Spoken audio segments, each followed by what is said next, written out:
Morning, guys. This is just an update to bring you guys up to date on my GP38-2 project.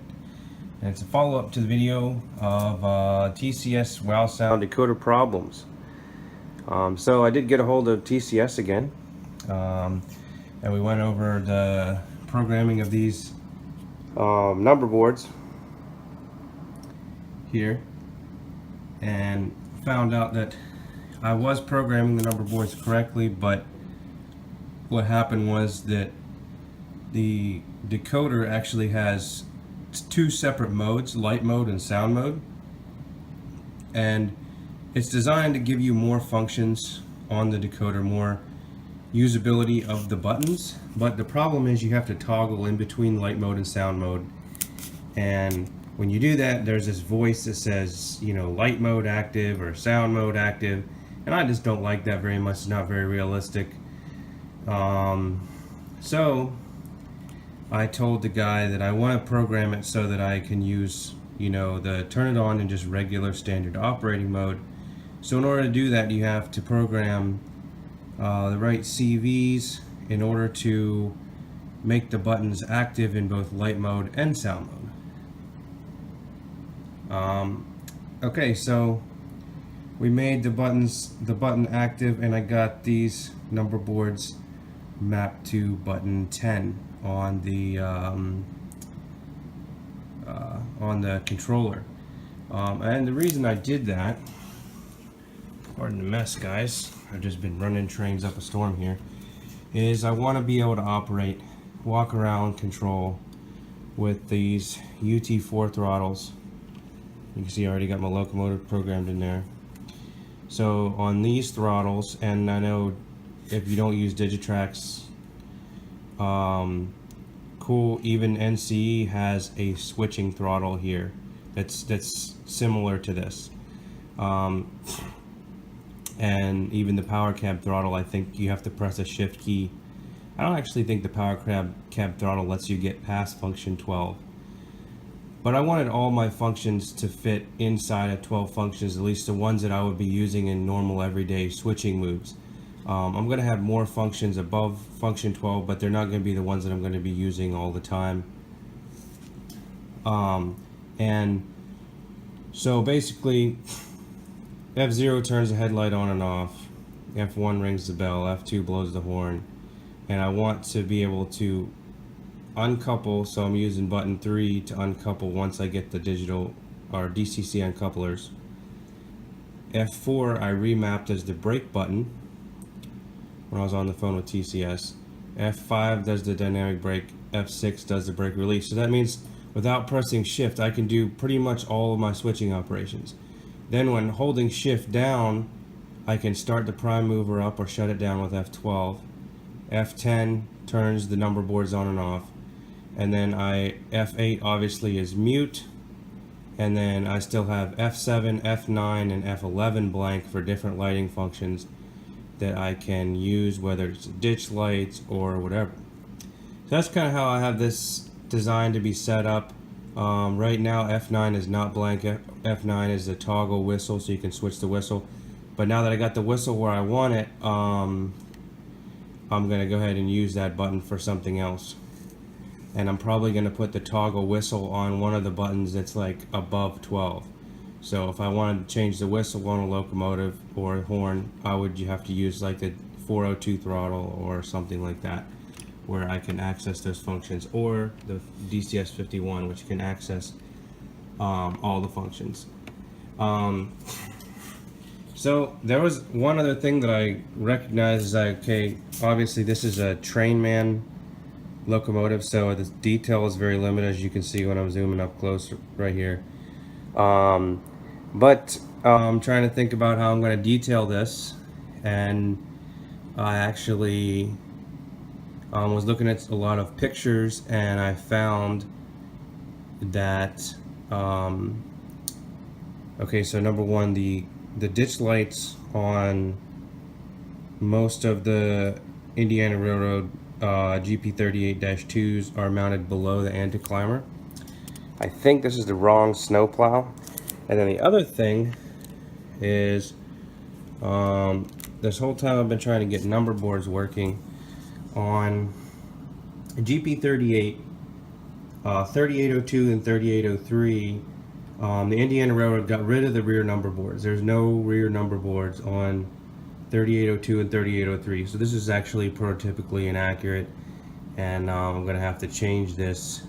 So on 3802 and 3803, basically they have right here across the point of this angle, they have just the number of the locomotive stenciled, and they do have the rear headlight is correct. But the other thing that's interesting about the Indiana Railroad Jeeps is that they have rear snowplow and rear ditch lights. So I'm going to have to put rear ditch lights, snowplow, coupler cut levers, MU cables, all that good stuff on here. Apologize for the lighting, guys. It just seems like the lighting is really bad for some reason. I can't figure it out. Alright, I'm going to put this on the track and show you how it operates now that I got everything figured out. Alright guys, so I got my throttle right there, the locomotive programmed into it. I haven't figured out how to make it so that it is quiet on startup, and so that you actually have to press F12 to get it to start up. But I already turned the track power on and it started up, and I turned it down so you can start the video and you can see. So I'm going to press F12.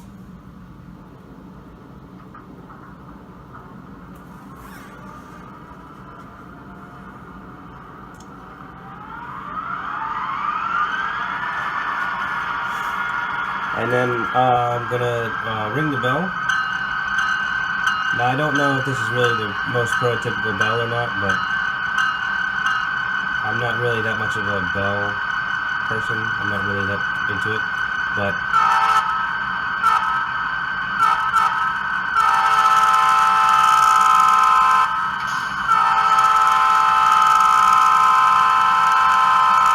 that's the horn. I was actually watching videos on YouTube and found a video of 3802 and 3803 pulling a train loaded with railroad ties, like a maintenance away train, and the horn was like pretty much spot on. So I really like the horn on this. Right, so the way this works is we're gonna go ahead and actually I'm gonna move the camera here a little bit. Alright, so I'm going to turn the headlight on. Now, I haven't really quite got the headlight where I want it, and it kind of flickers a little bit, which I don't like. I'm going to turn the number boards on. I'm actually going to turn the headlights back off so you guys can see. Yeah, see, those flicker a little bit too. But I like the fact that they're not too bright. So I'm going to turn the light on. You can see, alright, that's the dim setting for the headlight. So we have Rule 17 lighting. So I'm going to go ahead and put it in forwards, crack the throttle a little bit.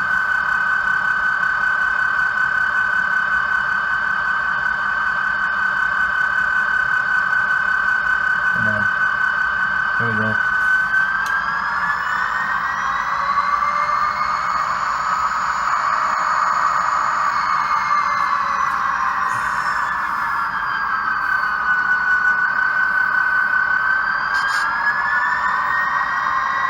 I don't know if you can tell, guys, but it's moving. It's very, very smooth and slow. Really good motor control. So now this decoder uses the back EMF to sense the load on the engine, and then once the train gets up to speed, it'll notch back down and kind of coast at speed. But it still follows the speed notch that you're giving it on the throttle. So if you want it to be at speed step 44, it's going to travel at speed step 44, just because the actual notches are throttling down does not mean the speed is decreasing.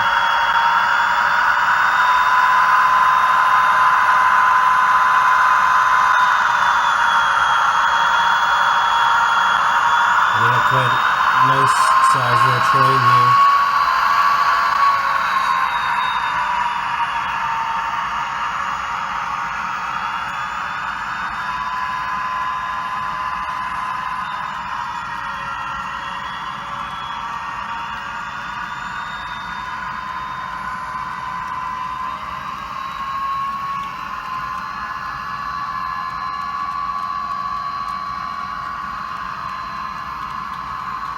Now I got the engine at speed, and you can see there where I just kind of notched down because it's still at the same speed. I'll show you on my throttle where I'm at. Still at the same speed, but as it senses imperfections in the floor, this is one locomotive or one decoder that it will show you where all the uneven and all the unlevel spots are in your layout. And even if your layout's perfectly level, it's still going to notch up and down like that because, you know, it puts some momentum to the cars, and then whenever the cars kind of put a little bit more weight on the locomotive, then it notches back up again to keep the speed up. So it's very prototypical in that respect. Alright, so the next thing I'm going to show you is how the braking works. Alright, so I actually doubled the momentum on deceleration. Although TCS sets the momentum from factory very, very high, I still doubled it because I wanted the locomotive to actually completely coast when the throttle was shut off. I turned the momentum up a little bit on the takeoff or the acceleration, but not that much. I tried doubling it on acceleration too, but I just really didn't like that.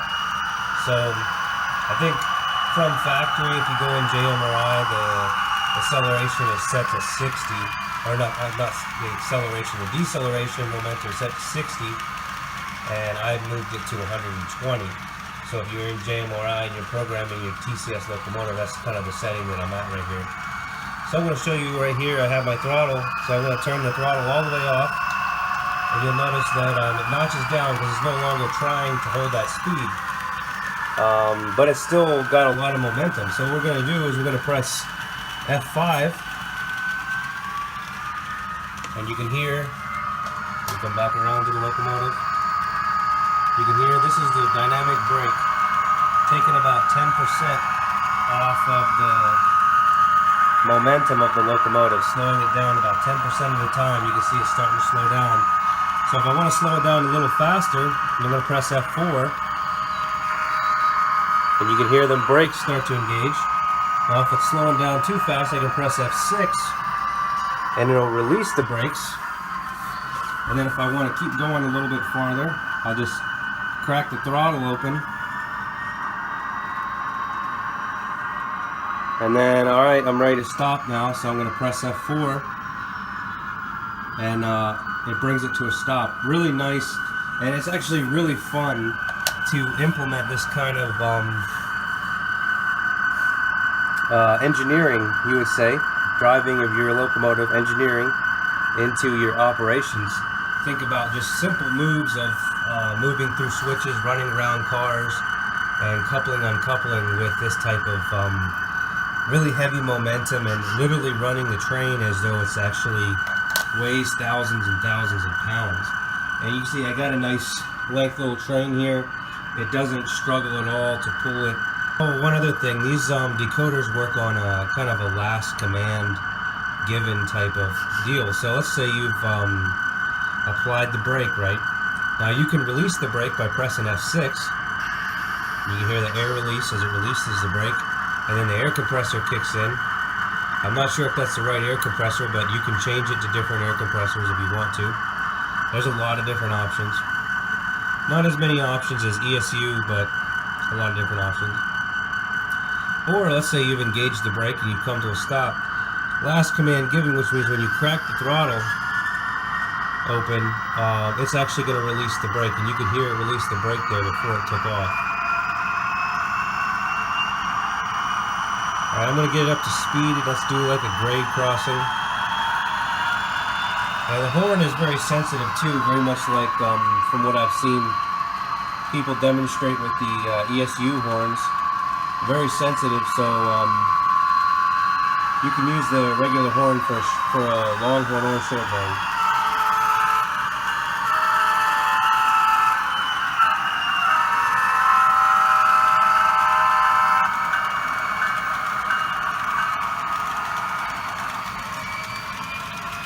Alright, let's bring it to a stop now with all the brakes that we got. So we're going to do F5. Going to do 2 taps on F4. Every time you tap F4, it engages the brakes a little bit more severely. We're bringing it to a stop, but we don't want to throw the engineer and the fireman through the windshield, so we're going to disengage the dynamic brake and re-engage just one. And then once we get down slower, you can just bring it up to right where you want it just by toggling F4 and F6. So you just press F4 to turn the brakes on, F6 to turn the brakes off. And just by toggling them, you can actually bring it to a really nice smooth stop and just coast the locomotive exactly to the spot you want. It takes a little bit of practice, but it's actually kind of fun. And I really like it, especially when you're trying to coast in and couple up the cars, because this thing, it really just keeps on going. There isn't any stopping on a dime. It's just like a real locomotive. So, alright guys, thanks for watching. I'm sorry that I can't put more stuff as far as how to actually program. I'm going to have to call TCS back again, because I'm going to put the ditch lights on and super detail this locomotive, and then I'm going to be also adding DCC couplers, and I'm going to have to figure that out, because that needs to have a momentary pulse of electricity. You can't be a like a straight up on, off, whatever. So anyways, thanks for watching.